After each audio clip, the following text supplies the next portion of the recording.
ओम शांति। भगवत गीता श्लोक क्लास में 5वां अध्याय कल पूरा हुआ है, इसलिए आज के क्लास में 5वें अध्याय का सार देखते हैं।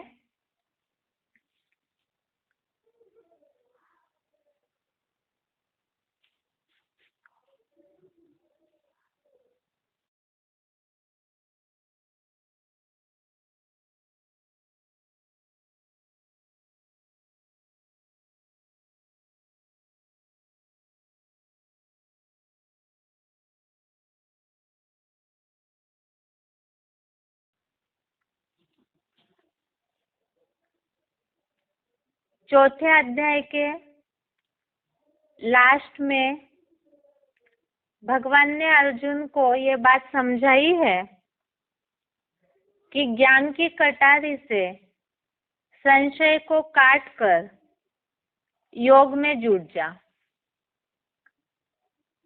भगवत गीता तो कर्म युद्ध है। कर्म युद्ध कैसे करना है उसके बारे में ही अर्जुन को भगवान समझा रहे हैं। अब योग में जब जुड़ने के लिए बोला तो 5वां अध्याय का नाम दिया हुआ है कर्म संन्यास योग। अब किस तरह से योग करना है, किस तरह जुड़ना है, उसके बारे में ही भगवान अर्जुन को समझा रहे हैं। जहाँ पहले श्लोक में ही अर्जुन ने भगवान से पूछा है कि भगवान कभी कर्मों के समुचित अर्थात संपूर्ण त्याग रूप संन्यास की और कभी कर्म योग की अर्थात कर्म करते हुए योग की प्रशंसा करते हैं। इसीलिए कोई एक बात निश्चित कर मुझे बताइए जिससे कि मैं अर्थात अर्जुन सुमार्गगामी बने, अर्थात ही सही रास्ते पर अच्छी तरह से चल सके। अर्जुन के इस प्रश्न पर कि कर्म योग अच्छा या संन्यास योग, क्योंकि भगवान दोनों की भी प्रशंसा कर रहे हैं, इसलिए अर्जुन के इस प्रश्न पर क्या अच्छा है भगवान ने दूसरे श्लोक में उत्तर दिया है अर्जुन को कि समुचित कर्म त्याग। साधु सन्यासियों के लिए जो कहा जाता है वो है समुचित कर्म त्याग। या तो कर्म के साथ योग गृहस्थियों के लिए दोनों भी परम कल्याणकारी है, किंतु इन दोनों में से भी अर्थात समुचित कर्म त्याग और दूसरा कर्म के साथ योग, इन दोनों में से सहज होने की दृष्टि से कर्म करते करते याद धंधाधोरी वाले गृहस्थियों के लिए विशेष अच्छी है। अर्थात यहाँ भगवत गीता का ज्ञान तो भगवान ने अर्जुन को, गृहस्थी अर्जुन को ही समझाया है, इसीलिए यहाँ गृहस्थियों के हिसाब से विशेष बताया कर्म करते करते याद अच्छी है। आगे ऐसे गृहस्थियों के हिसाब से ही या आगे और कर्म बंधन से छूटने के बारे में तीसरे श्लोक में भगवान ने अर्जुन को समझाया है कि जो द्वंद्व रहित है वो कर्म बंधन से पूरा ही सुखपूर्वक छूट जाता है। और वो द्वंद्व रहित अर्थात क्या, तो उसमें बताया एक तो जो प्राणी मात्र से न द्वेष करता है और ना ही कोई सांसारिक इच्छा करता है, क्योंकि तीसरे अध्याय में भी इसमें बात आई है।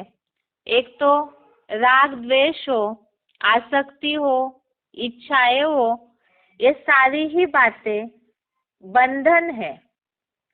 और इसीलिए ही तीसरे श्लोक में ये बात बताई कि जो न द्वेष करता है न इच्छा करता है। ऐसे छठवें अध्याय में चौथे श्लोक में उल्लेख है कि जो मनसा से सर्व संकल्पों का त्यागी है वही वास्तव में संन्यास योगी जाना जाता है और वही द्वंद्व रहित कर्म बंधन से सुखपूर्वक पूरा छूट जाता है।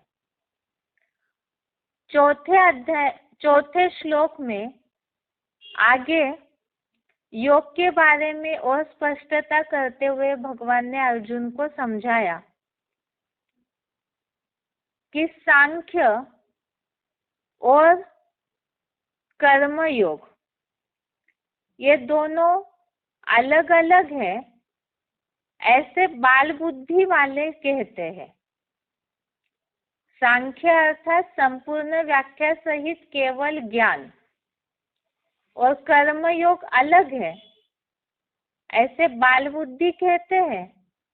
लेकिन जो विद्वान लोग हैं वो ऐसे नहीं समझते, क्योंकि सांख्य अर्थात व्याख्या सहित ज्ञान और कर्म करते हुए योग, इन दोनों में से भी एक में भली प्रकार स्थित हुआ दोनों का फल पाता है। अभी सांख्य योग, सांख्य क्या है उसके बारे में समझाया है। जो संपूर्ण व्याख्या सहित ज्ञान अर्थात कपिल मुनि का मनन चिंतन ही सांख्य है, जो शास्त्रों में सांख्य शास्त्र के रूप में जाना जाता है। तो उसके प्रणेता है काम्पिल्य नगरवासी कपिल मुनि, और उनका ये मनन चिंतन ही सांख्य है। और इसमें ज्ञान में अच्छी तरह से स्थित हुआ या तो योग में अच्छी तरह कर्म सहित योग द्वारा जो अच्छी तरह से स्थित होता है, उसके पद के बारे में 5वें श्लोक में ये बात बताई कि सांख्य द्वारा व्याख्या सहित ज्ञान में जो स्थित होता है, तो सांख्य द्वारा जो पद मिलता है वही लक्ष्मी नारायण का पद कर्म करते हुए एक बाबा की याद में कर्म सहित योग द्वारा भी प्राप्त होता है। और वो पद बताया विष्णु का परम श्रेष्ठ पद, जिसके लिए मुरलियों में शिव बाबा ये बात बताते हैं, विष्णु अर्थात ही बैलेंस वाली स्थिति। तो ये सांख्य अर्थात ज्ञान या कर्म योग दोनों में से एक में भी स्थित हुआ ये परम श्रेष्ठ पद प्राप्त करता है।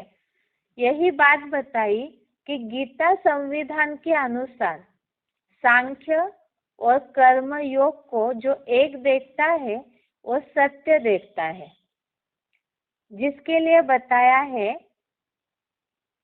कि जो जितना ज्ञानी वो उतना योगी। जो मुरलियों में बात आती है कि ज्ञान और योग दोनों भी अरस परस है। योग भी गहराई से ज्ञान जितना बुद्धि में होगा उतनी याद की स्टेज अच्छी होती है, और जितना याद की स्थिति अच्छी उतना ज्ञान भी गहराई से बुद्धि में बैठता है। आगे 6वें श्लोक में बात बताई है परम ब्रह्म को शीघ्र पाने की।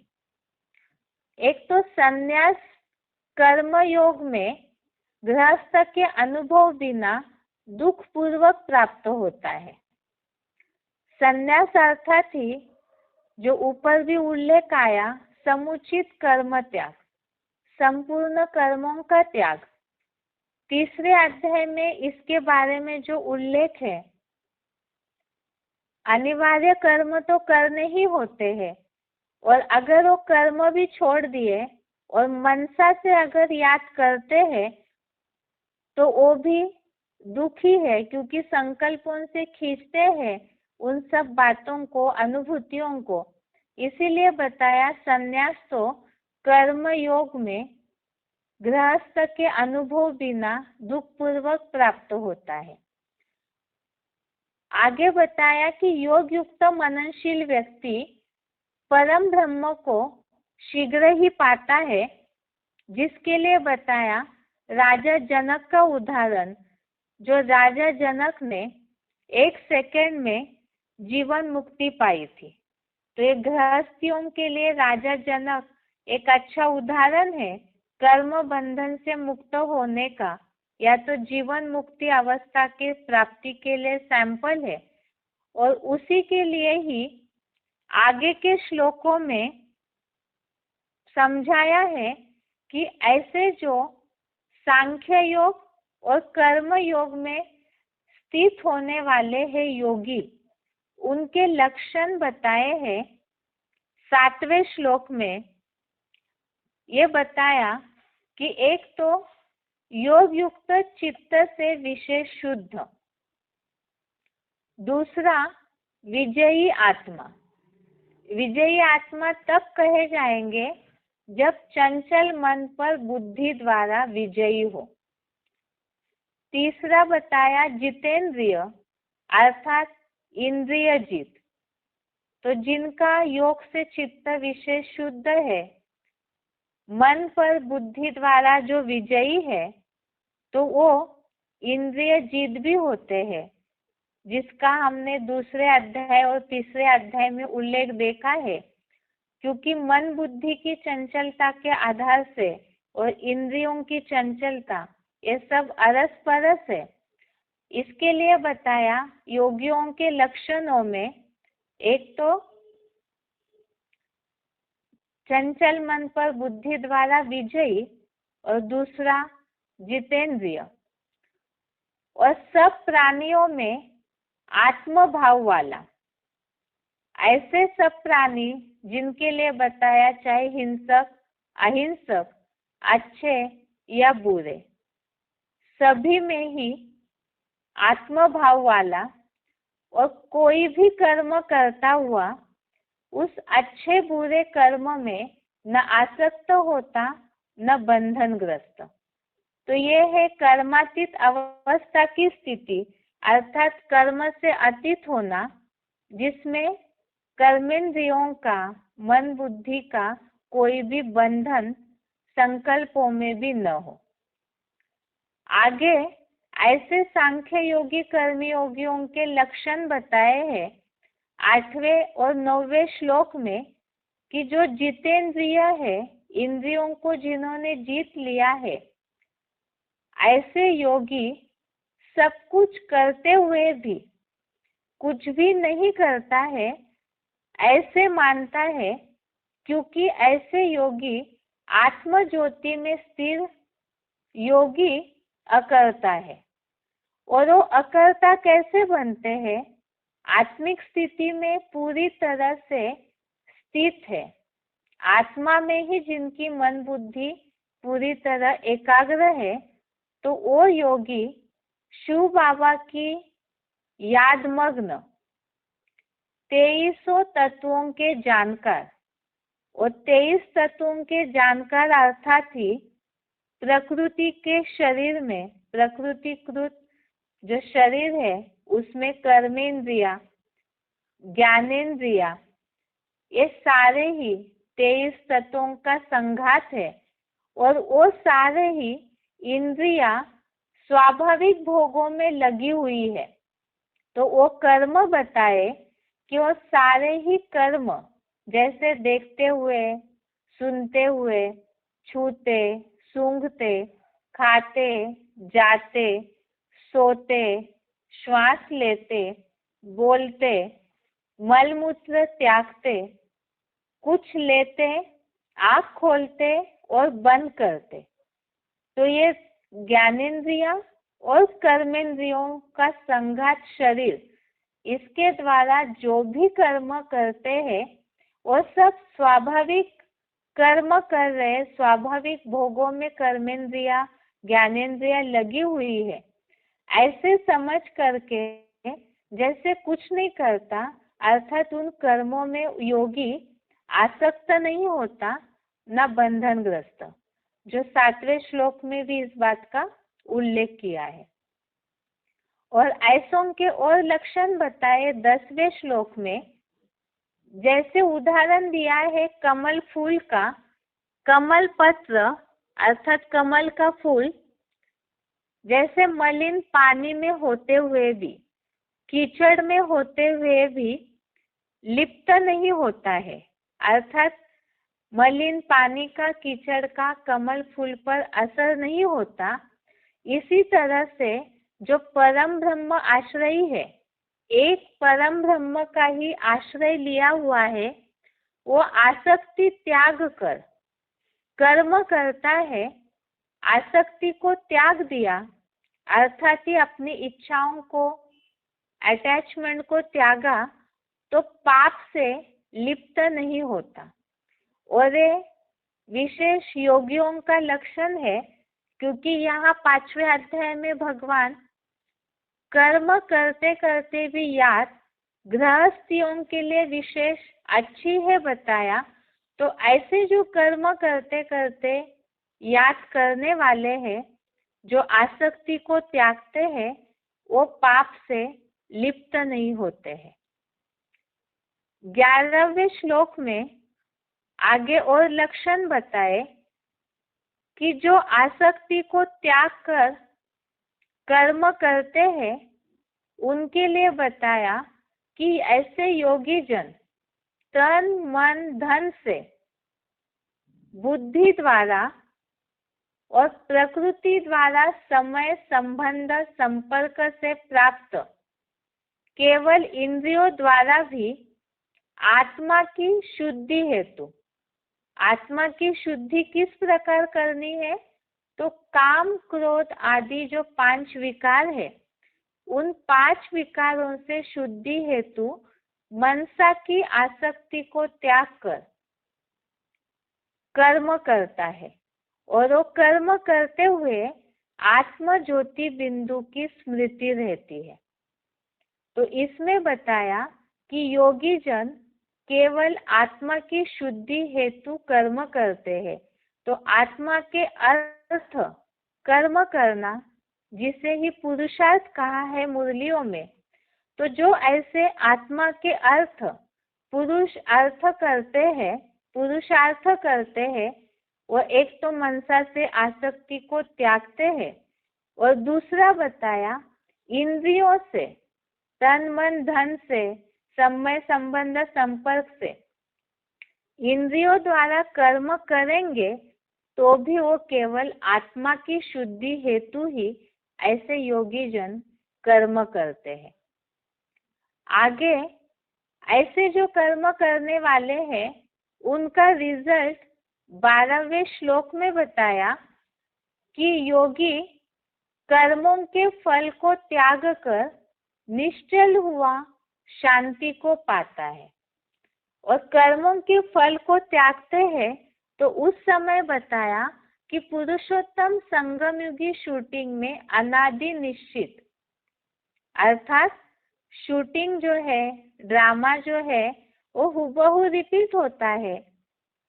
तो फल की आसक्ति, अर्थात मिले या न मिले, उन सब कर्मों के फल को त्याग कर जो त्यागते हैं, अर्थात आसक्ति को त्यागते हैं, वो शांति को पाते हैं।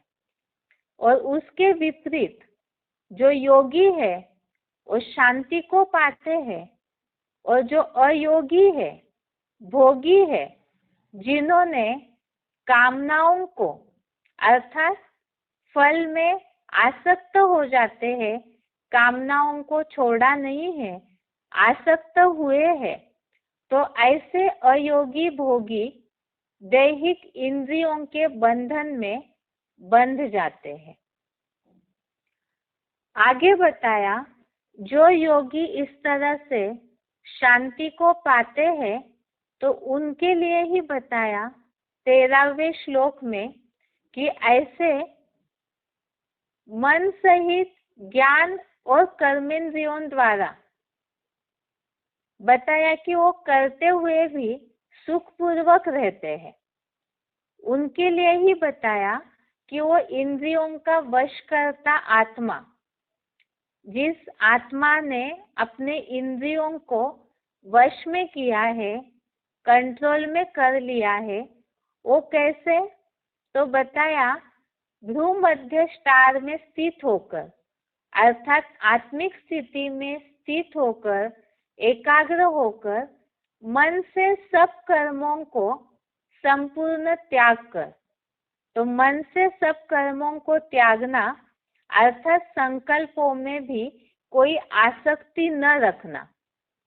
जो 8वें और 9वें श्लोक में बात आई कि स्वाभाविक कर्मों में सब इंद्रियां लगी हुई है, ऐसे समझकर जैसे सब करते हुए भी नहीं करता, इस तरह से मन से सब कर्मों को संपूर्ण त्याग कर 9 द्वार वाले नगर रूपी शरीर में, तो ये शरीर रूपी पूरी है और इस शरीर रूपी पूरी में आत्मा मानो कुछ न करता हुआ मन सहित ज्ञान या कर्मेंद्रियों द्वारा कराता हुआ सुखपूर्वक ही रहता है, जिसके लिए बोला जाता है आत्मा पुरुष है और पुरुष अर्थात इस शरीर रूपी पूरी में आराम से शयन करती है।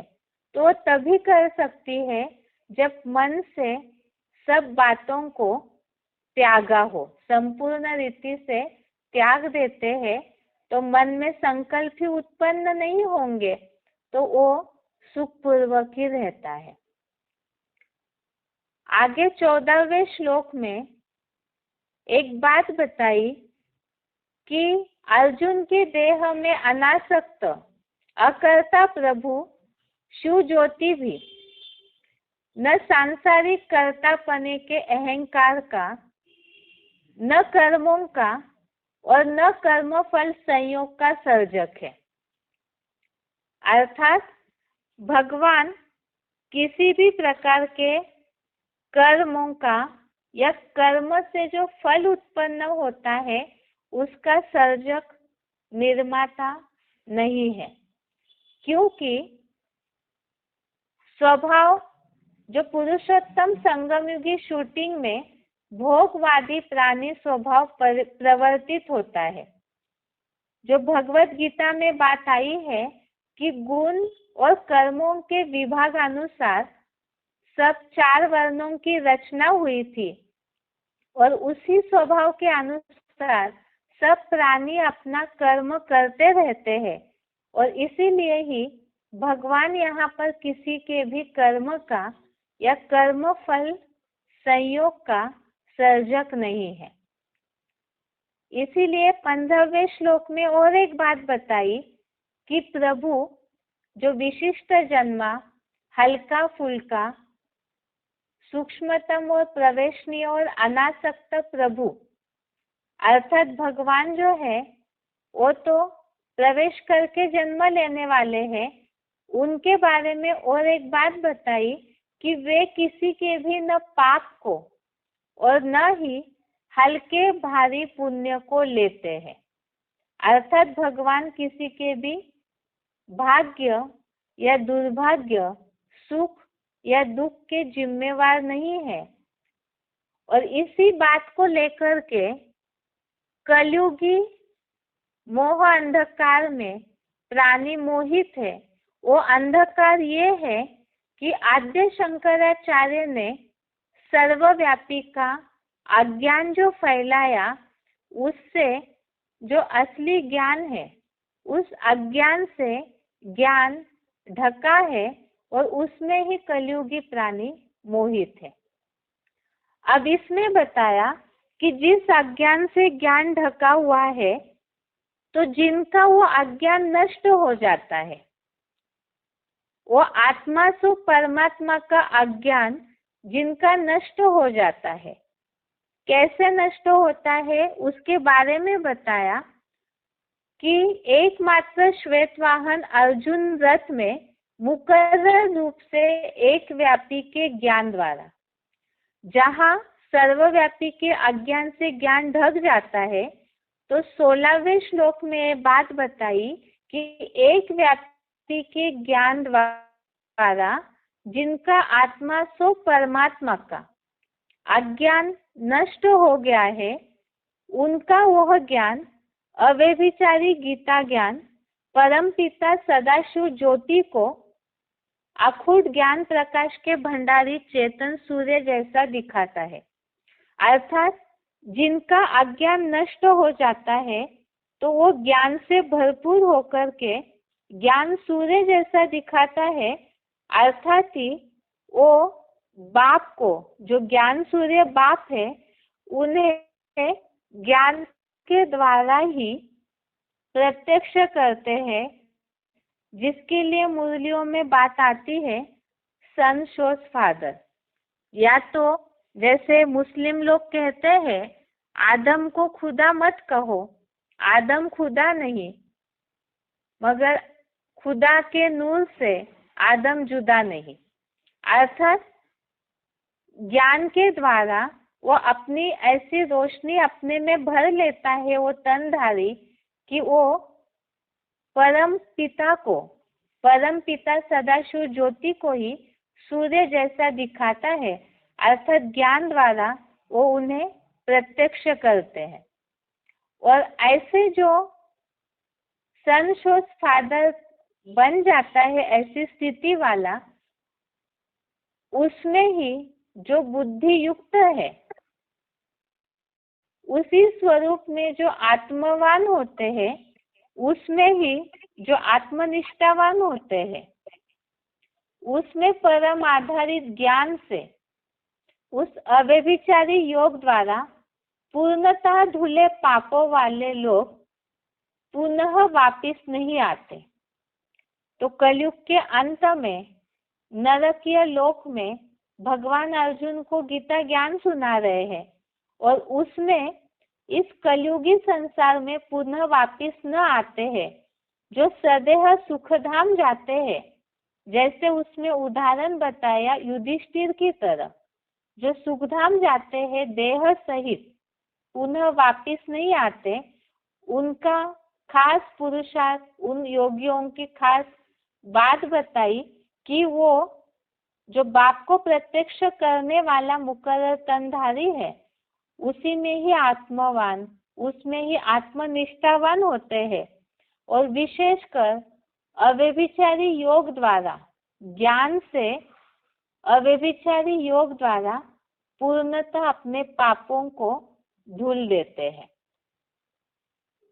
आगे 18वें श्लोक में बात बताई कि जो विद्या और विनयशील ब्राह्मण में, गाय में, हाथी, कुत्ते में या कुत्ते को पकाने वाले में पंडित जन समदर्शी होते हैं।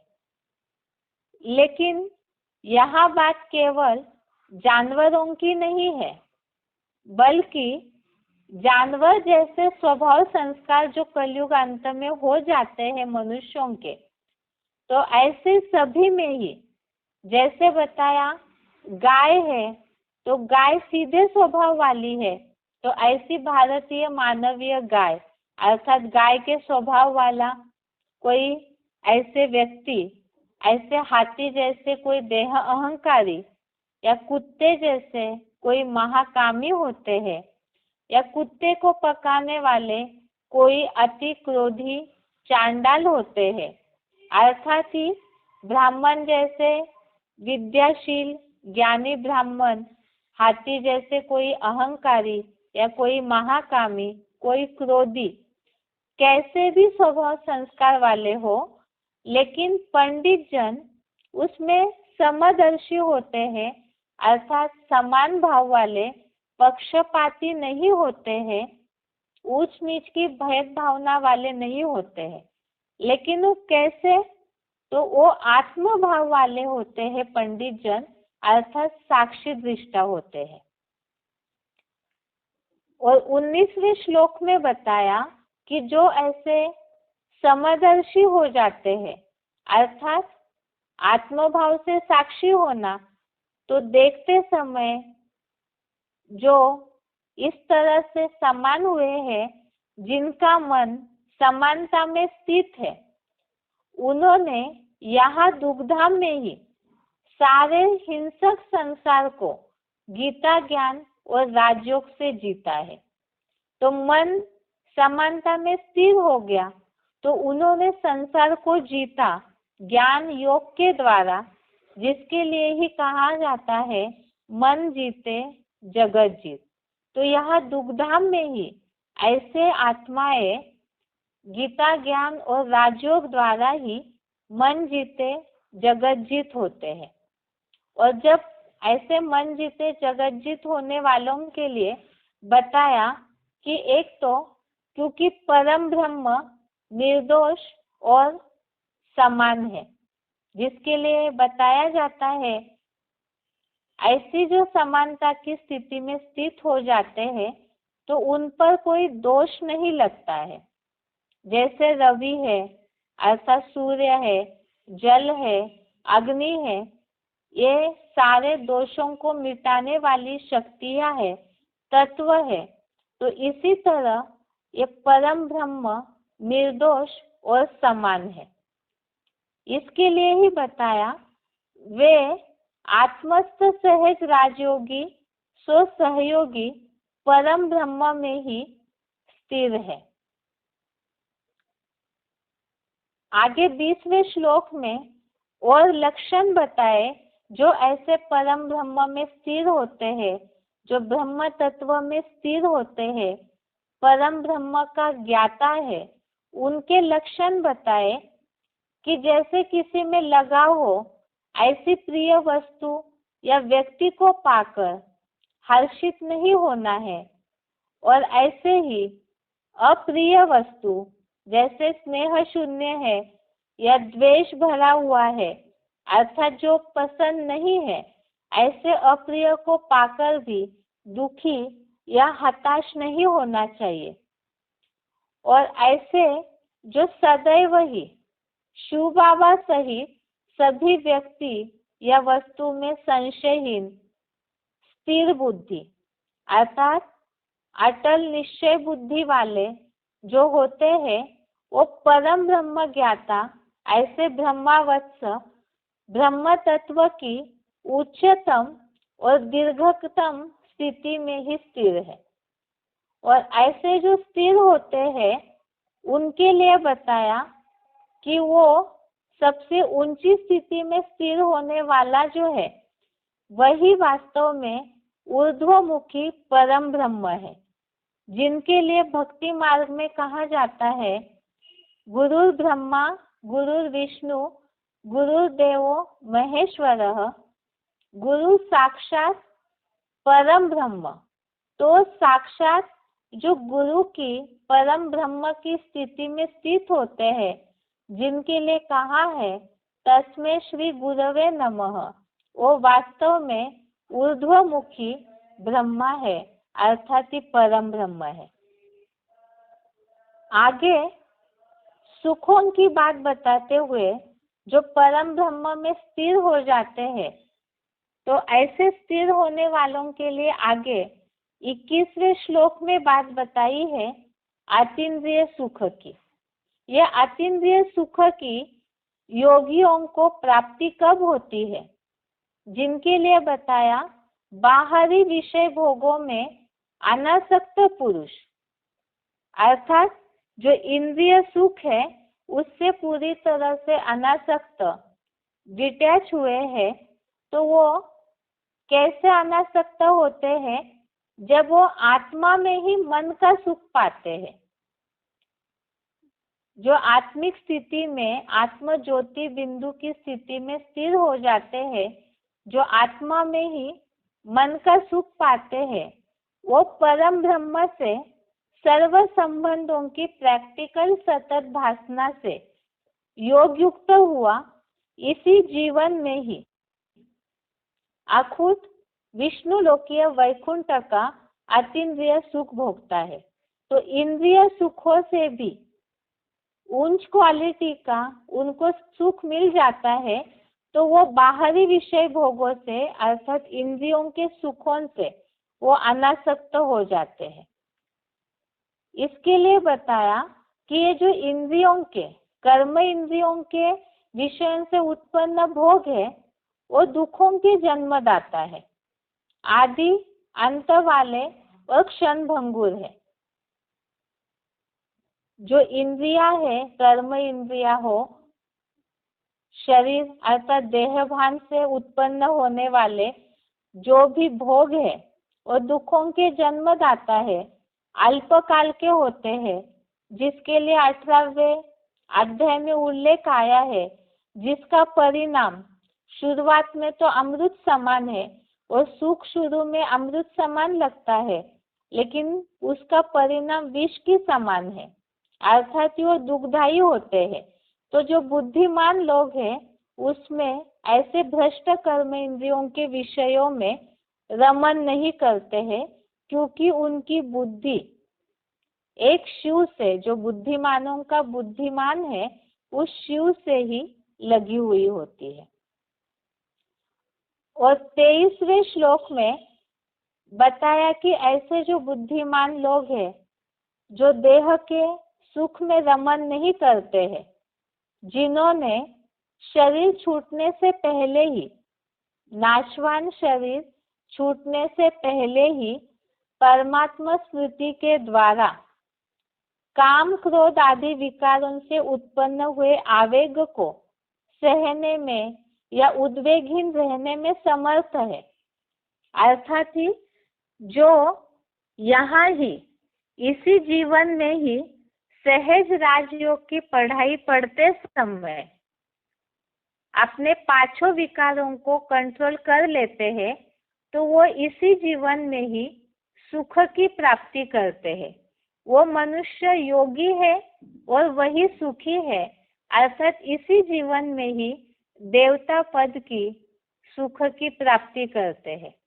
जो ये श्लोक मनुष्य जीवन के लक्ष्य को लागू होने वाला श्लोक है, देवताएं पद इसी जन्म में पाना है।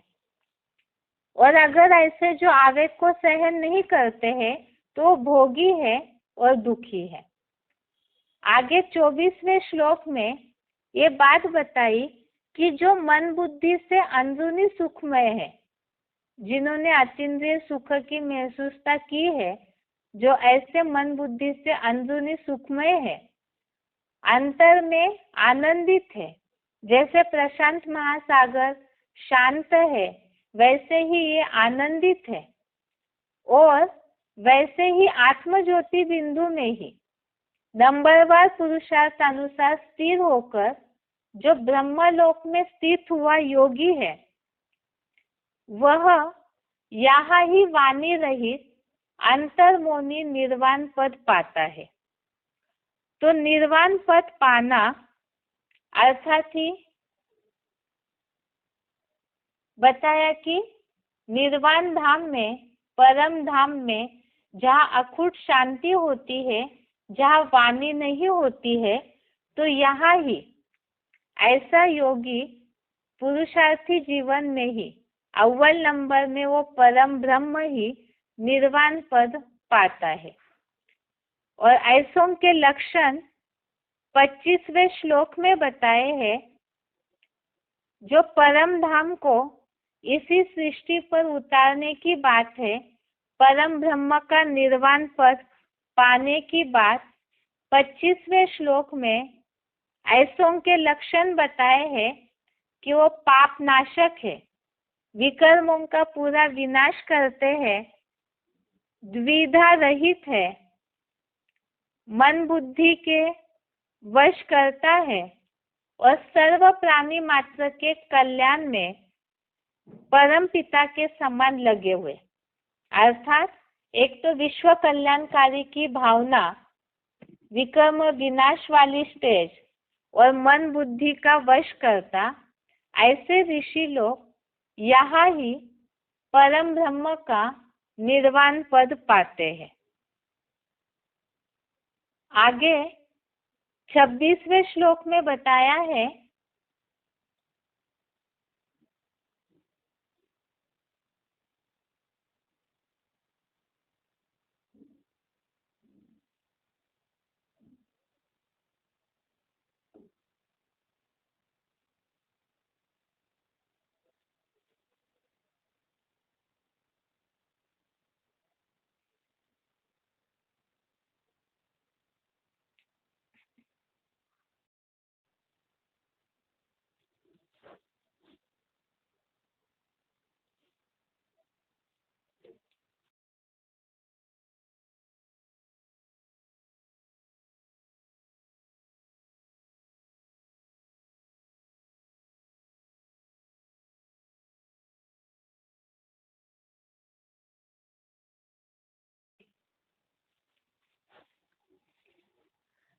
आगे 26वें श्लोक में ये बात बताई है, जैसे ऊपर बात आई कि यहाँ ही इसी जन्म में ही वो योगी मनुष्य सुखी होता है, उनके लिए ही आगे और बात बताई 26वें श्लोक में।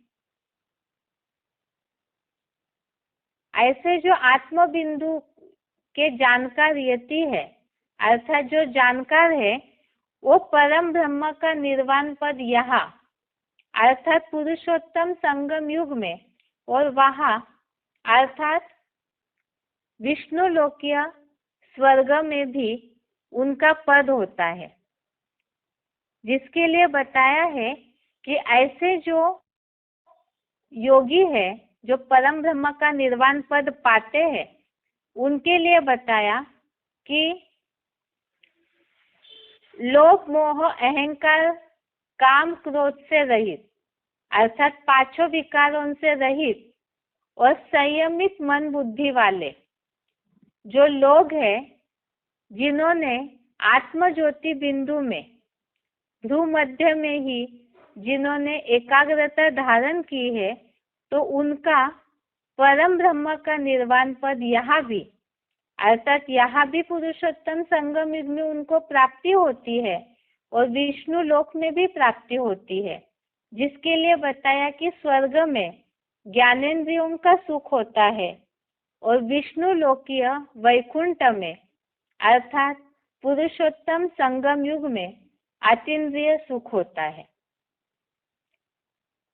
आगे 27वें श्लोक में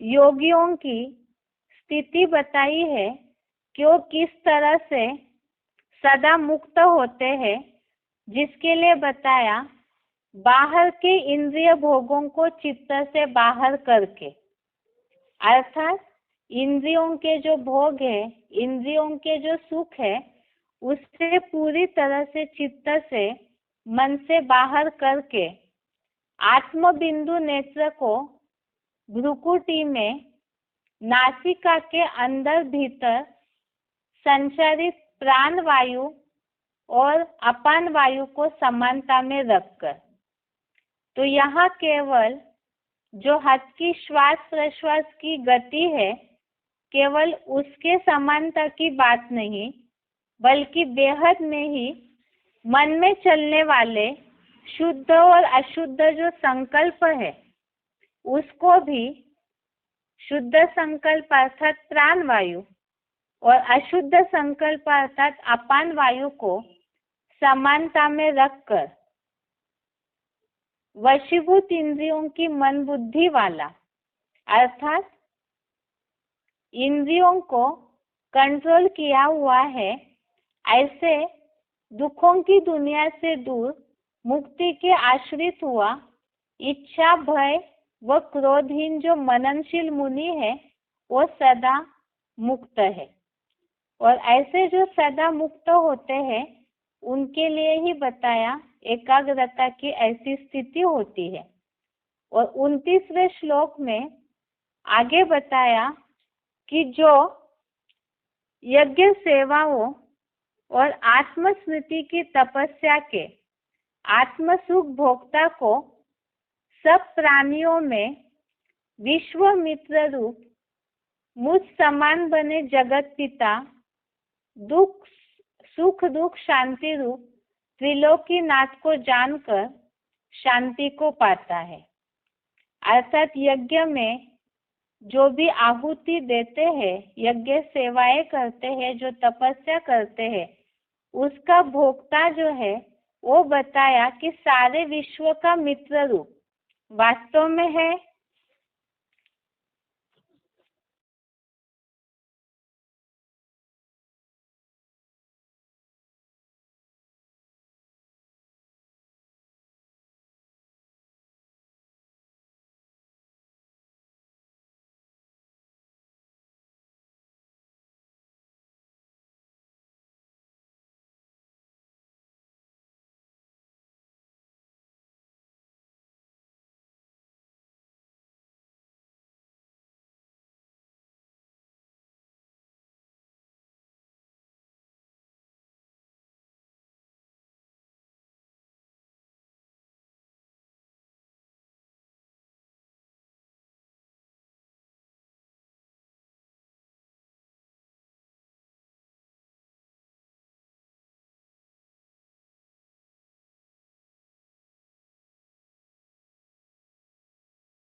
नेटवर्क प्रॉब्लम के कारण कनेक्शन कट हुआ था।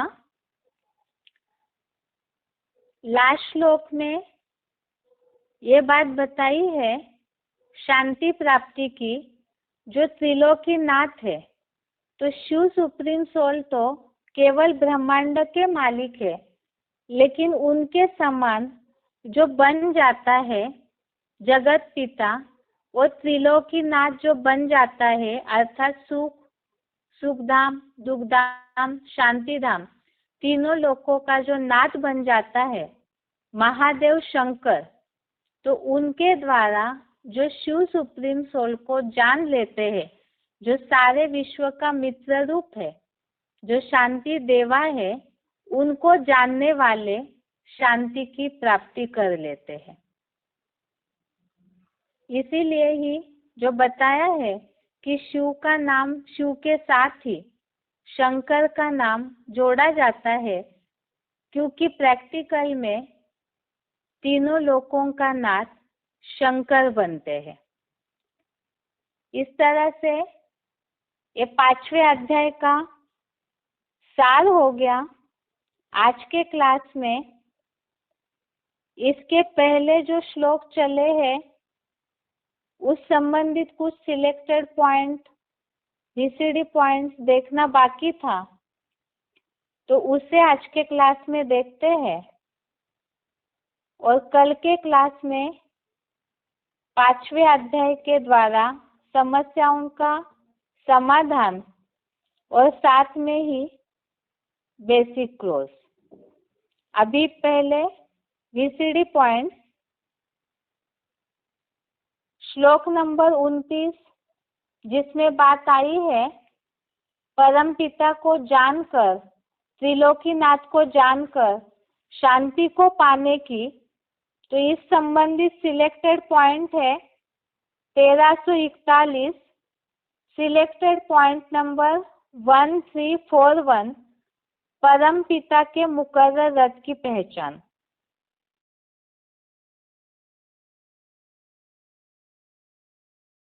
और एक उगत मत सदै कहो कर जुर्म, शंकर भगत बिना नर भगत की पावे दूर।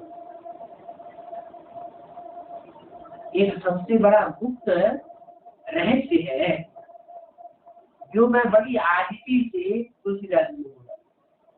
एक बहुत बड़ा गुप्त रहस्य है जो मैं सबके सामने बड़ी आजिजी से हाथ जोड़कर विनती करता हूँ कि इस गुप्त रहस्य को जरूर सुन लेना और मान लेना और अपने जीवन में धारण कर लेना। कौन सा? शंकर भगत बिना नर भगत की पावे हो।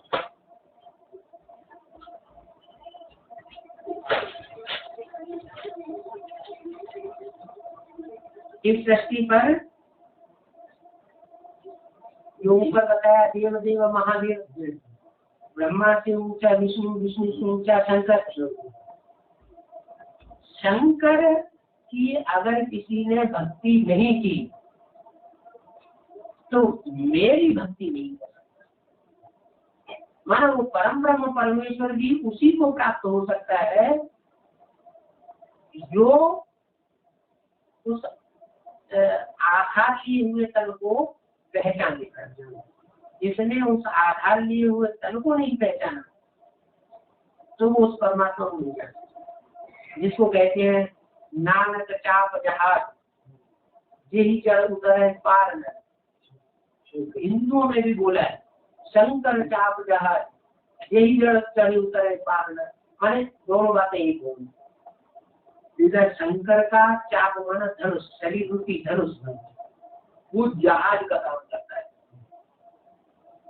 नानक का शरीर रूपी धनुष जहाज का काम करता है। नानक को सदगुरु माना है।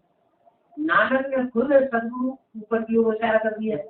तो वास्तव में जो ऊपर वाला सदगुरु है वो इस सृष्टि पर जब आता है और उसमें परम ब्रह्म परमेश्वर प्रवेश करके पाठ बजाता है तो उस शरीर रूपी रथ का जिसने आधार ले लिया वो इस संसार रूपी जो महासागर है, संसार रूपी जो विषय वैतरणी नदी कहो या संसार सागर कहो, वो संसार सागर से पार हो।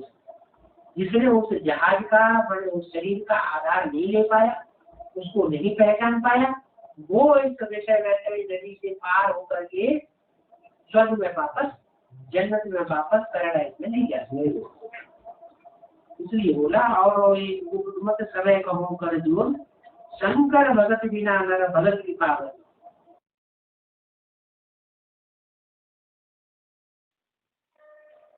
आगे है VCD number 2223, VCD number 2223, 37 minute के बाद से लिया हुआ पॉइंट है। शांति में ले जाने वाला शिव समान शंकर।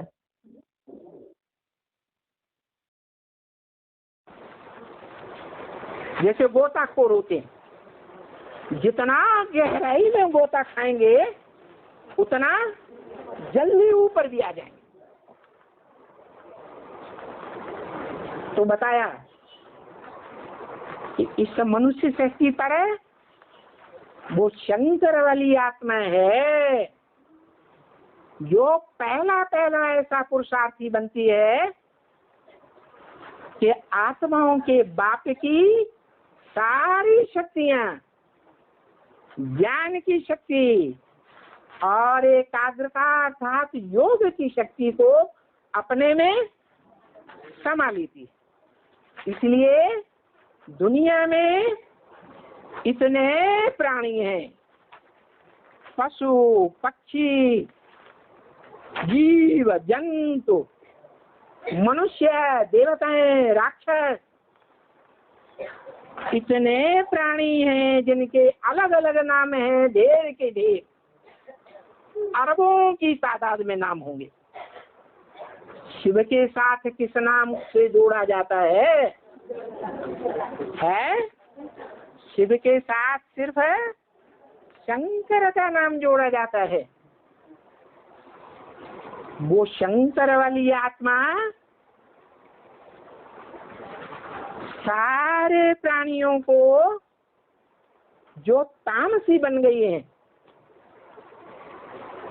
उनको आकर्षित करती है और आकर्षित करने के कारण उसका नाम संगम युग में पड़ता है कृष्ण, आकर्षित करने वाला।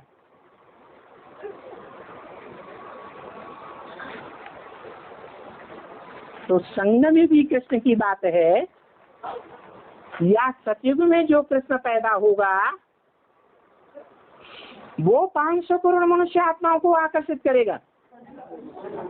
संगम युग के कृष्ण की बात है। लेकिन गुरुओं ने, मनुष्य आत्माओं ने किसका नाम डाल दिया है? सतयुग के कृष्ण का नाम डाल दिया, क्योंकि वो तो बड़ा सलोना बच्चा है, सतो प्रधान बच्चा है।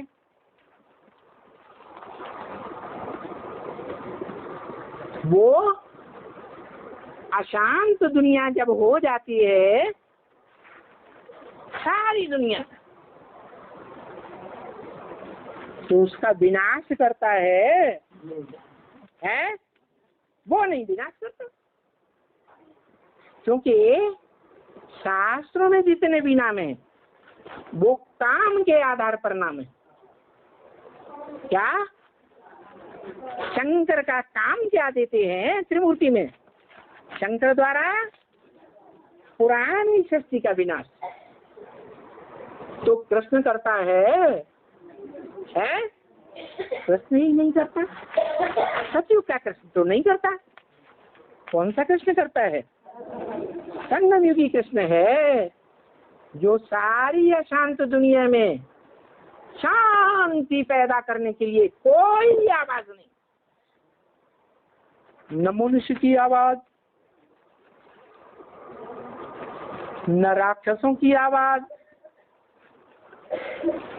न पशुओं की आवाज, न पक्षियों की आवाज, सारी दुनिया में न कीड़े मकोड़ों की कोई आवाज। तो देखो, उस निमित्त का नाम कौन सा देवा? शांति देवा पड़ता है।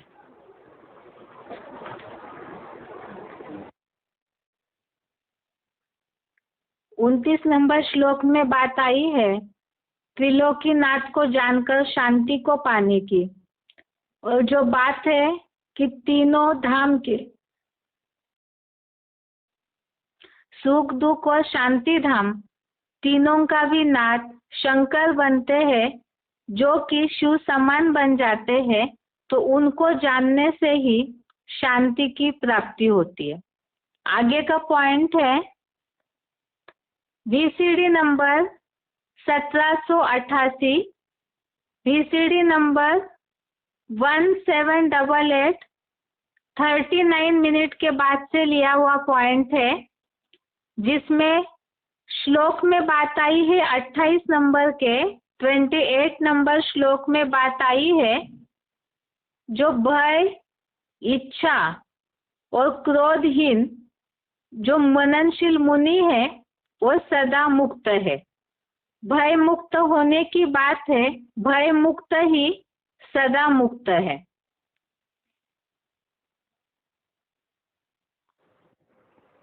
जो सदैव स्वस्थिति में टिका हुआ होगा उसको काल खाएगा, है? काल खाएगा। इसलिए बाबा बोलते हैं, मैं हूँ कालों का काल, महाकाल। कैसी भी कोई परिस्थिति आ जाए, लेकिन उसको कोई काल खा नहीं सकता।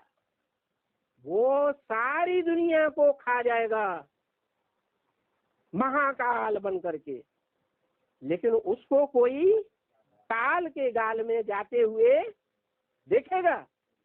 नहीं देखेगा। क्यों नहीं देखेगा? क्योंकि उस समय जो बाप का प्रैक्टिकल स्वरूप व्यक्तित्व है वो आत्मिक स्थिति में सदा काल के लिए टिका हुआ होगा। क्या सदा काल माने? ऐसा भी काल आ जाए,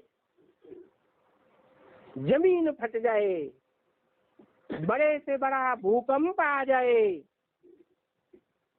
कोई भी परिस्थिति आ जाए कड़ी सी कड़ी, लेकिन उसको काल खाएगा?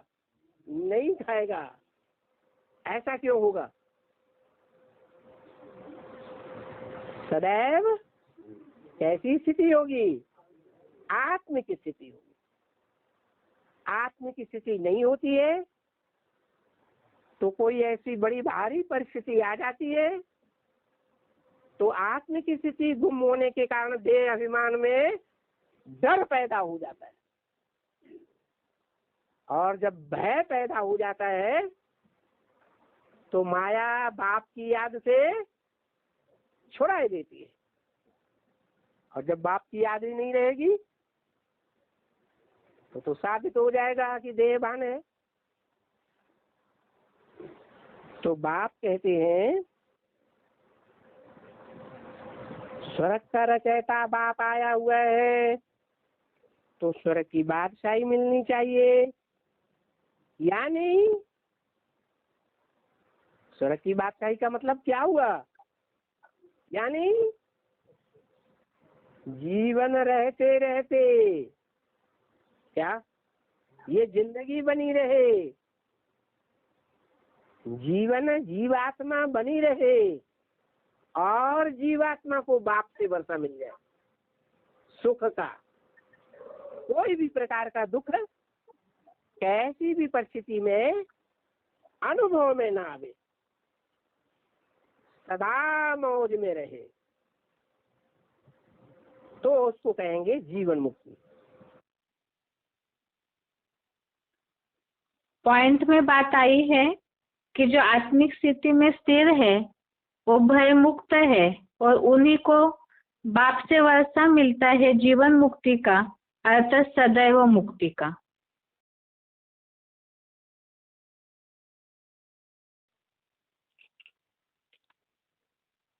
इस तरह से